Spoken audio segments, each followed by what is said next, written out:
Hello everyone. Today we will begin by summary of the lesson. Mental flexibility. Are you ready? શું તમે ક્યારે વિચાર્યું છે કે તણાવ એટલે શું? આજે આપણે શીખીશું કે સ્ટ્રેસ કેવી રીતે કામ કરે છે. યાદ રાખો, મન, શરીર અને લાગણી પરસ્પર જોડાયેલા છે. તણાવ આપણી વિચારવાની શક્તિને રોકી દે છે. પરીક્ષાનો ડર કે કામનું દબાણ. જ્યારે તમે ખૂબ બધું કામ એકસાથે વિચારો છો ત્યારે મન ગૂંચવાઈ જાય છે અને તમે થાકી જાઓ છો. શું પરીક્ષાનો ડર તમને પરેશાન કરે છે?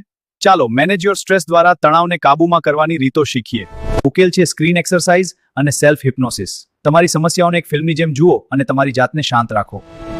દિવસની શરૂઆતમાં જ આ મંત્ર બોલો: મને કોઈ અપેક્ષા નથી, જે થશે તે હું સંભાળી લઈશ. આનાથી તણાવ આપોઆપ ઘટશે. શાંતિ માટે સેલ્ફ હિપ્નોસિસ અજમાવો અને ઊંડા શ્વાસની પ્રેક્ટિસ કરો.